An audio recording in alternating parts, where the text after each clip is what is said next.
सम्मानित शिक्षक साथियों नमस्कार। मैं डीके सुंदर, प्रदेश अध्यक्ष ट्राइबल वेलफेयर टीचर्स एसोसिएशन। कल सोमवार को एसोसिएशन के द्वारा रिव्यू पिटीशन माननीय सुप्रीम कोर्ट में फाइल की गई है और इसी को लेकर के विगत 3-4 दिनों से मैं यहाँ दिल्ली में ही हूँ। हमारे साथी जो हैं वो इस बात को लेकर के बहुत फिक्रमंद थे कि TWTA के द्वारा रिव्यू पिटीशन फाइल करने में इतना विलंब क्यों किया जा रहा है, जबकि एसोसिएशन जब से ये मुद्दा सामने आया तब से लगातार सक्रिय है और न्यायालय की बात तो करता ही रहा है। तो इसके बाद जो है ये विलंब को लेकर के जो चिंताएं हैं, तो उसके संबंध में साथियों से मैं पहले भी चर्चा करता रहा हूँ कि माननीय सुप्रीम कोर्ट का जो निर्णय है वो 110 पेज का निर्णय है और जो सामान्य बातें हमारे दिमाग में आती हैं कि ये जो सुप्रीम कोर्ट का निर्णय है TET को लेकर के ये रिट्रोस्पेक्टिव है, इसीलिए गलत है। तो सिर्फ इतने कह देने से अकेले सुप्रीम कोर्ट में बात नहीं बनने वाली है, इसीलिए पूरे तथ्यों के साथ हम इसमें उपस्थित होना चाह रहे थे। यही विलंब का मुख्य कारण है। तो इसके संबंध में जो तथ्य एसोसिएशन के द्वारा रिव्यू पिटीशन में रखे गए हैं उस पर मैं चर्चा करना चाहूँगा। तो उसमें तीन चीज़ें कम से कम मुख्य रूप से हैं। सबसे पहला तो यही है कि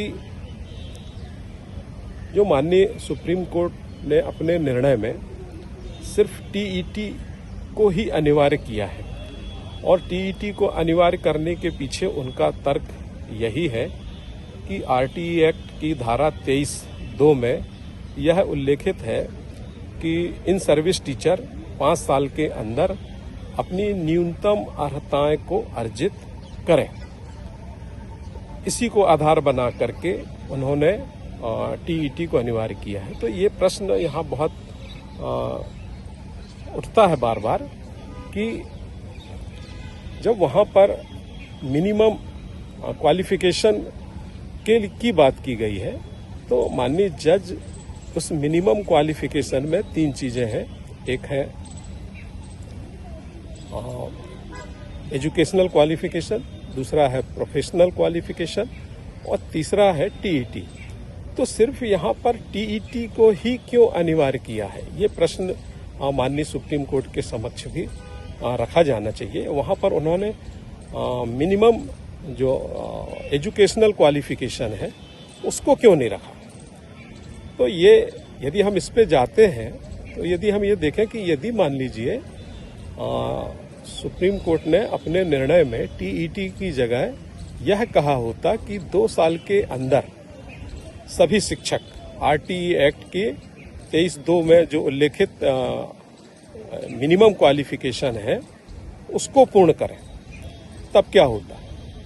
तब ये देखा जाए तो उस समय मिनिमम क्वालिफिकेशन पे यदि हम चर्चा करें तो RTE एक्ट के अनुसार NCTE ने न्यूनतम योग्यता जो रखी है, प्रावधान जो किया है, उसमें आज की डेट में चाहे वो प्राइमरी टीचर हो चाहे मिडिल टीचर हो, जो उनकी अर्हकारी योग्यता होती है, जो अर्हकारी परीक्षा के आधार पे जो नियुक्ति हुई है, उसमें मिनिमम 50% मार्क्स की अनिवार्यता है। और जबकि जब भर्तियां हुई थी चाहे 2001 के पहले या ये कहें RTE एक्ट के पहले ही, RTE एक्ट के पहले जो भी भर्तियां हुई हैं उसमें परसेंटेज की कोई बाध्यता नहीं रही है। तो ऐसे बहुत सारे शिक्षक हैं जिनके क्वालिफाइंग मार्क्स जो हैं वो 50% से कम है। तो यदि माननीय सुप्रीम कोर्ट न्यूनतम योग्यता की बात यदि कहता तो हमारे बहुत सारे शिक्षक साथी जो हैं TET की तो परीक्षा देते ही देते, साथ में वो हायर सेकेंडरी और ग्रेजुएशन की भी फिर से उनको परीक्षा देनी पड़ती है और 50% से या उससे ऊपर मार्क्स जो है उनको लाने पड़ते हैं। तो इस प्रकार से एक बहुत बड़ा एक प्रकार से संवैधानिक संकट भी कह सकते हैं वो सामने आ जाता। तो शायद सम्मानित जज जो है इस चीज़ को शायद जानते रहे होंगे, इसीलिए उन्होंने मिनिमम क्वालिफिकेशन को न लेकर के सिर्फ TET की बात की है। तो ये तो देखा जाए तो एक प्रकार से बिल्कुल गलत है।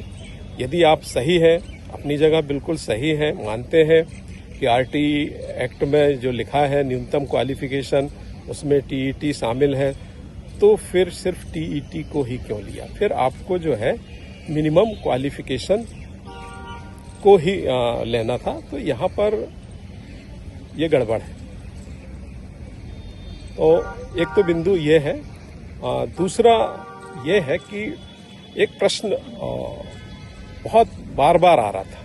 ये तो हम जान रहे थे कि जो सुप्रीम कोर्ट का निर्णय है वो कई दृष्टिकोण से जो है न्याय संगत नहीं है, असंवैधानिक है, अव्यवहारिक है, ये हम सब जान रहे थे। लेकिन उसको कोर्ट में प्रस्तुत करने के लिए कोई सूत्र नहीं मिल रहा था। क्योंकि यदि हम सिर्फ कोर्ट में इतनी बात कहें कि ये जो है भूतलक्षी प्रभाव से लागू किया गया है, रिट्रोस्पेक्टिव है ये आदेश, तो इसलिए इसे निरस्त किया जाए, तो सिर्फ इतना कहने से काम नहीं बनने वाला। क्योंकि वहां पर हमको ये बताना जरूरी है कि टीईटी रिट्रोस्पेक्टिव नहीं है, प्रोस्पेक्टिव है। ये भूतलक्षी प्रभाव से नहीं लिखा है, बल्कि पूरी तरह से जो है भविष्य लक्षी है। ये हमको सिद्ध करना जरूरी है और इसीलिए हम इस प्रयास में थे कि कोई सूत्र, कोई छोर ऐसा मिले जिससे कि हम इसको सिद्ध कर सकें। तो वो सूत्र जो है हमारे सामने है और इसी को लेकर के हमने रिव्यू में उसको बात को रखा है। उसको समझने के लिए एक चीज ये जानना आवश्यक है कि माननीय सुप्रीम कोर्ट ने अपने निर्णय में किस तरीके से टीईटी को अनिवार्य क्यों बनाया है, या अपना निर्णय इस तरीके से क्यों दिया है, इसको समझना सबसे पहले जरूरी है। तो उसका कारण यही है कि आरटीई एक्ट के जो क्लॉज 23(2) है उसमें ये लिखा है कि इन सर्विस टीचर 5 वर्ष के अंदर अपनी न्यूनतम अर्हताएं जो है या योग्यताएं जो है वो प्राप्त करें। ये प्राप्त करना जरूरी है, ये लिखा है। और वो जो न्यूनतम अर्हताएं हैं, जो उसका क्लॉज 1 है, 23 का क्लॉज 1 है, उसने पावर दिया है एनसीटीई को कि एनसीटीई जो है वो मिनिमम क्वालिफिकेशन तय करेगा।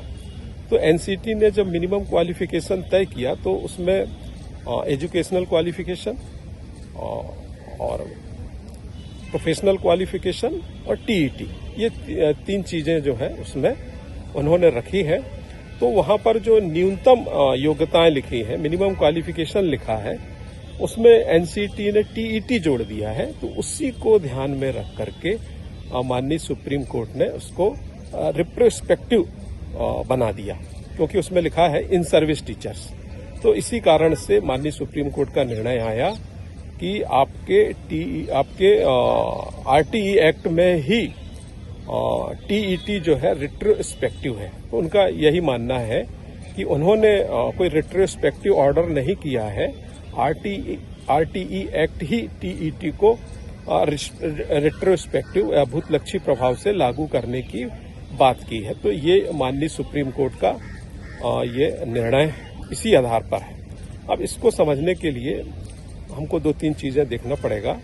सबसे पहला तो ये है कि एनसीटीई 3 सितंबर 2001 को शिक्षकों के लिए मिनिमम क्वालिफिकेशन का सबसे पहला नोटिफिकेशन लेके आया। सबसे पहला नोटिफिकेशन 3 सितंबर 2001 का है एनसीटी का, जिसमें उन्होंने मिनिमम क्वालिफिकेशन तय की है। तो उसमें मिनिमम क्वालिफिकेशन में एक तो एजुकेशनल क्वालिफिकेशन है, जिसमें कोई बाध्यता परसेंटेज की नहीं रखी है।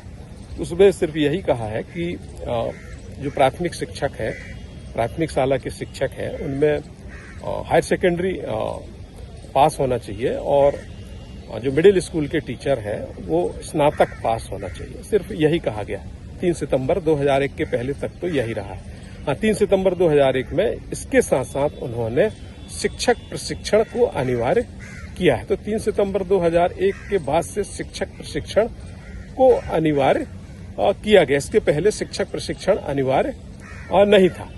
फिर इसके बाद 3 सितंबर 2001 के बाद जो भी भर्तियां हुई हैं उसमें डीएड बीएड को अनिवार्य रखते हुए भर्तियां हुई हैं। लेकिन जब आरटीई एक्ट आया तो आरटीई एक्ट में टीईटी और जुड़ गया। तो यहाँ पर ये बहुत महत्वपूर्ण बात है कि जब आरटीई एक्ट आया तो उस आरटीई एक्ट कब आया?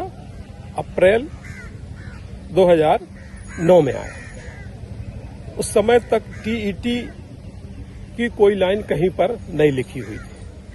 आरटीई एक्ट में भी टीईटी का कहीं भी सीधा उल्लेख नहीं है, क्योंकि टीईटी की अवधारणा जो है वो एनसीटीई की रही है और एनसीटी ने उस समय तक टीईटी की कोई बात नहीं सोची थी। तो जो हमारा लेजिस्लेटिव जो इंटैक्ट रहा है, जो विधायिका की जो सोच रही है, वो एनसीटी रूल जो 2001 है, जिसमें कि डीएड बीएड को ही अनिवार्य किया गया था, वहीं तक उसकी सोच रही है। और इसीलिए 23/2 में जो लिखा है 5 साल का जो समय दिया गया है वो डीएड बीएड के लिए ही दिया गया है। उसमें स्पष्ट लिखा है कि शिक्षक प्रशिक्षण संस्थान पर्याप्त संख्या में न होने के कारण 5 साल की जो छूट है वो दी जा रही कि संस्थाएं जो है वो शिक्षकों की भर्ती कर सकता है। यदि डीएड बीएड नहीं भी है तो भी शिक्षकों की भर्ती जारी रख सकता है, लेकिन 5 साल के अंदर उन सभी शिक्षकों को डीएड बीएड कराना पड़ेगा। यही आरटीई एक्ट में जो सबसे पहले आरटीई एक्ट जब आया उस समय यही लिखा गया था। कहीं पर भी टीईटी का कोई प्रावधान उस समय कोई सोच थी ही नहीं, लेकिन वहां पर डीएड बीएड शब्द का स्पष्ट उपयोग न करके, मिनिमम शैक्षणिक अर्हता का भी उपयोग न करके सिर्फ न्यूनतम योग्यता का उपयोग किया गया।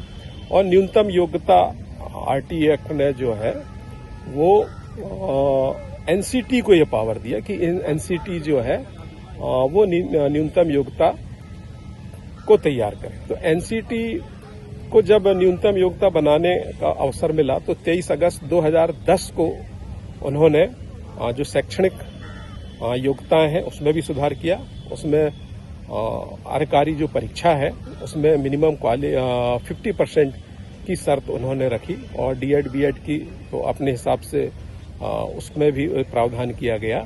लेकिन तीसरा प्रावधान उन्होंने एक नई सोच के आधार पर एक बिल्कुल नया चीज लेकर के आए, टीईटी का।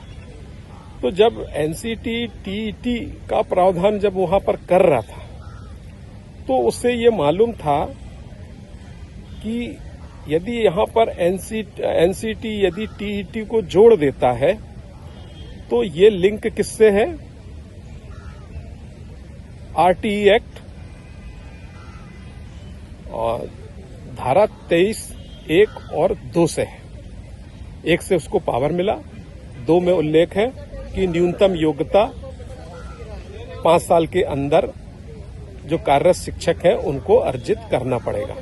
तो यहाँ एनसीटी को ये मालूम था कि यदि यहाँ हम सिर्फ टीईटी को जोड़ते हैं तो ये भूतलक्षी प्रभाव से लागू हो जाएगा, रेट्रोस्पेक्टिव हो जाएगा और जितने सेवारत शिक्षक हैं उनके सामने एक बड़ा संकट खड़ा हो जाएगा। उनको टीईटी पास करना 5 साल के अंदर अनिवार्य हो जाएगा और जो शिक्षक भर्ती हो चुके हैं उस समय के नियमों के हिसाब से, योग्यता जो मापदंड थे उसके हिसाब से भर्ती जब हो चुके हैं तो फिर से उनकी परीक्षा लेना बिल्कुल गलत होगा। तो निश्चित रूप से टीईटी को लेकर के एनसीटी एकदम सतर्क था और वो कोई भी ऐसा संकट शिक्षकों के ऊपर भी नहीं डालना चाहता था, कोई संवैधानिक संकट भी खड़ा नहीं करना चाहता था।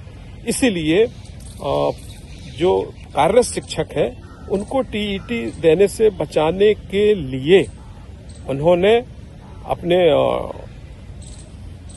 उनका जो नोटिफिकेशन था उस नोटिफिकेशन के पैरा 4A, 4C और 5 इसमें छूट का प्रावधान उन्होंने कर दिया। पूरी तरीके से शिक्षकों के लिए एग्जिम्पशन का प्रावधान वो लेकर के आए। तो इसका मतलब सिर्फ फिर उससे आशा यही था कि अब जो भर्ती होंगी उनके लिए टीईटी अनिवार्य है, लेकिन जो भर्ती हो चुके हैं उनको इन एग्जिम्पशन के माध्यम से उन्होंने टीईटी से मुक्त रखा है। तो यहाँ पर बहुत बढ़िया कहना चाहिए कदम एनसीटीई के द्वारा उठाया गया कि टीईटी की परीक्षा, चूंकि आरटी एक्ट में कोई सुधार कर नहीं सकते था, एनसीटी कर नहीं सकता था, इसीलिए उन्होंने रास्ता निकाला, टीईटी को जोड़ा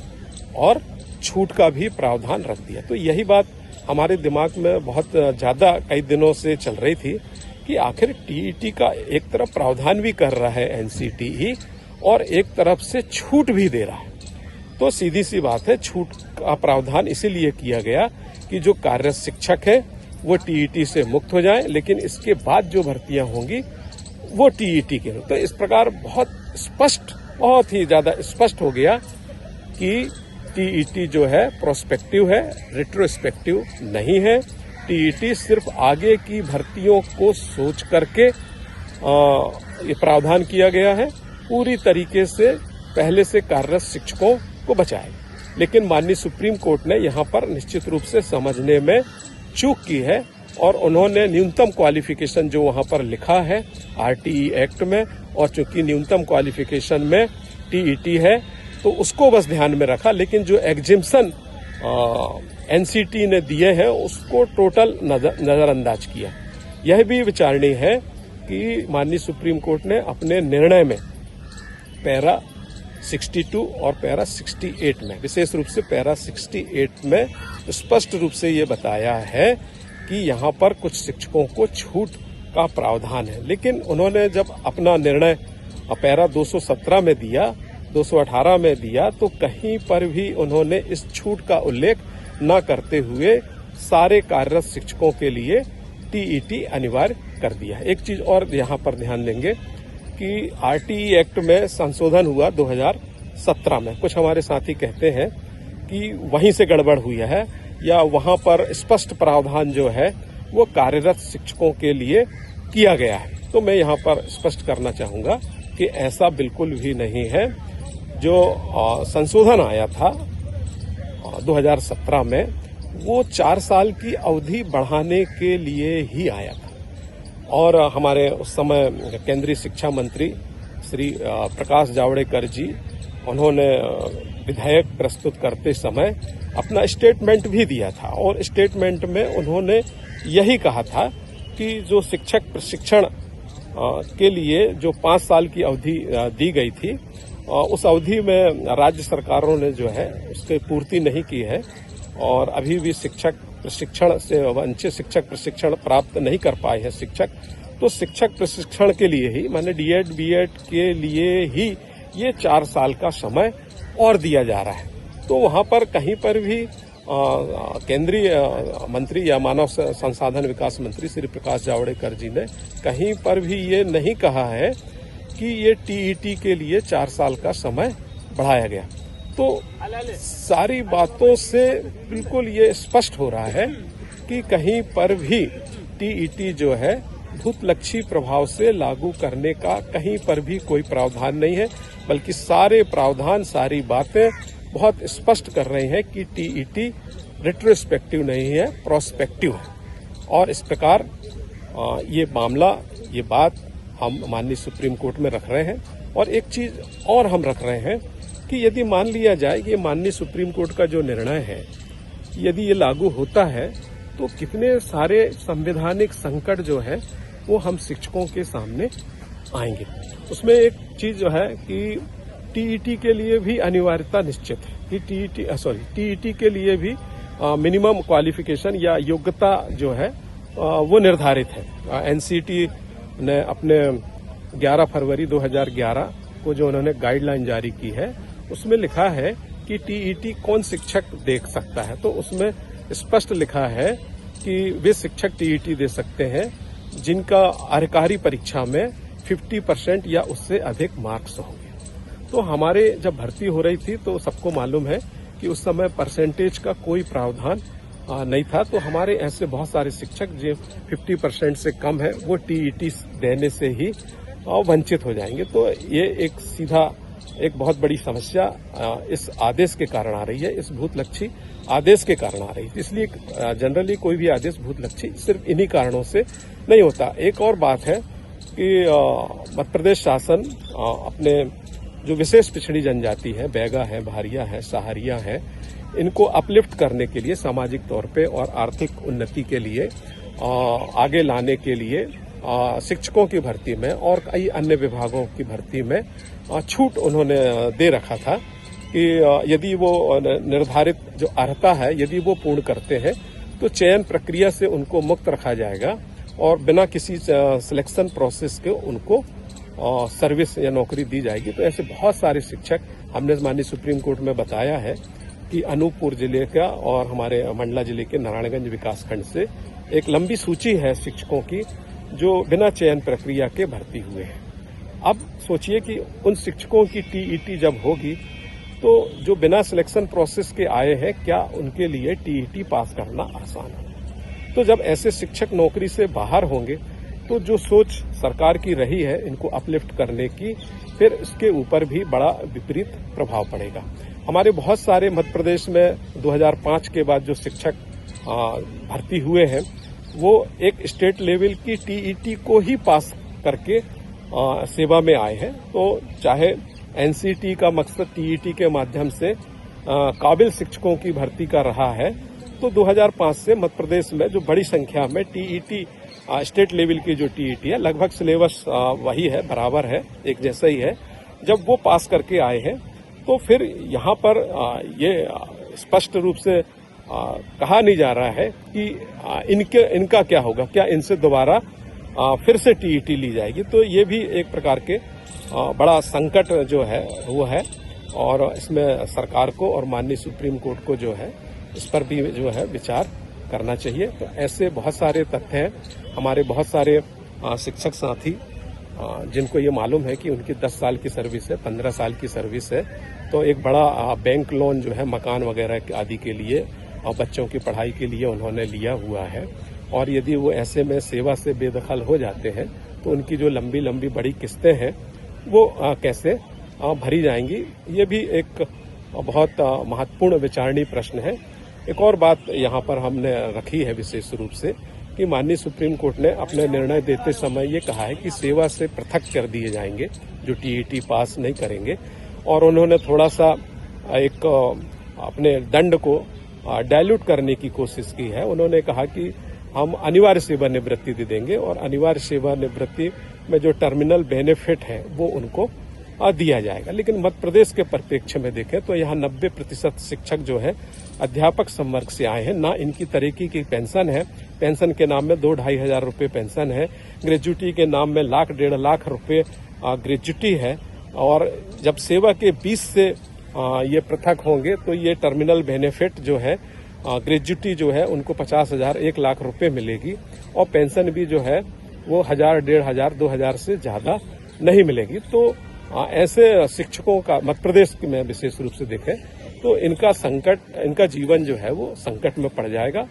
और बहुत सारी त्रासदी इन शिक्षकों के साथ निश्चित रूप से सामने आएगी। तो इस तरीके से और भी तमाम बहुत सारी बातें जो है हमने माननीय सुप्रीम कोर्ट के समक्ष साक्ष्यों के साथ वहां पर रखी है और पूरी तरीके से ये बताने की कोशिश की है और उसमें हम सफल भी होंगे कि ये जो निर्णय है माननीय सुप्रीम कोर्ट का ये बहुत ही अव्यावहारिक है, असंवैधानिक है और इसमें हमारा पक्ष भी नहीं सुना गया। यदि कभी ये पक्ष सुना गया होता, ये सारी बातें रखी जाती, तो निश्चित रूप से ये निर्णय ऐसा नहीं आता।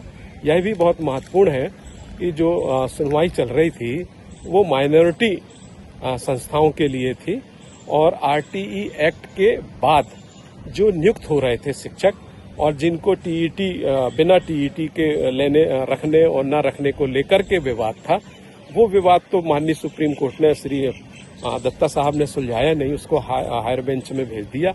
लेकिन जो मुद्दा था ही नहीं, जो सेवारत शिक्षक है, कार्यरत शिक्षक है, जो मेजॉरिटी संस्थाओं में है, उनका तो कोई मामला था ही नहीं, लेकिन उनके संबंध में उन्होंने जो है अनावश्यक रूप से ये निर्णय दिया है।